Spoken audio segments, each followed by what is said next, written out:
Aujourd'hui, j'aimerais vous emmener passer au travers de portes menant tout droit en direction des enfers. L'histoire commence au milieu d'un petit coin de paradis, au niveau d'un cénote, un puits inondé comme on en trouve des centaines dans la péninsule mexicaine du Yucatan. Sauf que celui-ci, ironiquement baptisé Angelita, petit ange, cache à près de 35 mètres de profondeur l'un des lieux les plus étranges et irréels qu'il m'ait été donné de visiter sur notre planète. Car au fond de ce trou, dans lequel nous sommes descendus en plongée, se trouve dissimulée sous terre une île semblant comme dépassée d'une inquiétante brume matinale. Mais ce brouillard, ce nuage situé sous l'eau, n'est pas à prendre à la légère, car c'est en réalité une nappe de fumée nauséabonde, aussi étrangement esthétique que toxique. Et l'on est tenté d'imaginer dissimuler derrière elle la présence d'inframondes. Peut-être est-ce là la raison pour laquelle les Mayas imaginaient dans ces cénotes la présence d'ouvertures menant vers Xibalba, une région où dans leur mythologie des mondes souterrains règnent les dieux de la mort et de la maladie. Mais nous avons découvert que cette inquiétante fumée, qui dans de rares cénotes forme en profondeur ce brouillard, n'est aucunement le fruit pourri d'une activité humaine qui serait venue polluer jusqu'ici les nappes d'eau souterraines. Ces nuages déroutants ont en réalité été produits par de la vie, par le travail incessant de bactéries qui, en décomposant la matière organique, en se nourrissant des végétaux qui coulent au fond de l'eau et en s'attaquant aux protéines riches en soufre qu'ils contiennent, vont produire en quantité du sulfure d'hydrogène. Et c'est ce composé toxique qui, en stagnant et en s'accumulant dans l'eau, forme cette épaisse et intimidante brume. Une couche d'hydrogène sulfuré, en dessous de laquelle, lorsqu'on y pénètre, on disparaît. Sous celle-ci, la densité du nuage est telle que la lumière provenant de l'ouverture située au-dessus de nous peine à descendre jusqu'ici, et les faisceaux de nos lampes, perturbés par la nature des éléments chimiques qu'ils traversent, en viennent à changer de couleur.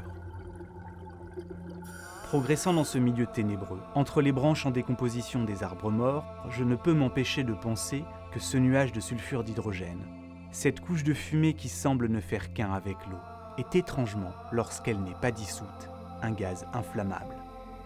Et malgré nos masques étanches, sa puissante et désagréable odeur d'œuf pourri arrive tout de même en partie à se frayer un chemin jusqu'à nous. Il faut dire que l'évolution nous a rendus extrêmement sensibles à ce composé toxique, au point que nous sommes capables de sentir la présence d'une seule molécule d'hydrogène sulfuré, perdue au milieu de plusieurs milliards de molécules d'air. Ailleurs dans le monde, ce gaz extrêmement toxique peut s'accumuler dans les réseaux d'égouts, où, agissant tel un acide, il corrode les tuyaux, que ceux-ci soient en béton ou en métaux. Nous ne passerons que quelques minutes à progresser dans ces nappes, et pourtant, les plombs accrochés à nos ceintures, réagissant avec ce composé, en sont ressortis noircis. Et le plus étrange dans tout ça, c'est peut-être tout compte fait que ces paysages de fin du monde ont été produits et façonnés par l'activité d'organismes minuscules. Des organismes qui, non contents de nous permettre de façon surréaliste de surnager au-dessus de gueules ouvertes, nous plongeant avec délectation dans la laine de démons nauséabonds, sont également à l'origine de très étranges formations, connues sous le nom de cloches de l'enfer. En effet, on a pu retrouver au plafond de certaines cénotes, à peu de choses près à la limite entre les couches d'eau douce et d'eau salée, d'étonnants champignons minérales inversés, des structures creuses en forme de cloche, poussant la tête en bas, et dont la formation n'a rien à voir avec celle des stalactites, comme des stalagmites. Car ces abat-jours minérales ont vraisemblablement été construits par l'activité du vivant, plus précisément là aussi par des bactéries dont le métabolisme aurait provoqué des dépôts de carbonate, qui, après des milliers d'années de croissance, en viennent à entièrement recouvrir ces plafonds de champignons. Sous ces épaisses couches de fumée toxique, nous n'avons pas trouvé Xibalba. Peut-être que les inframondes commencent plus profondément au-delà.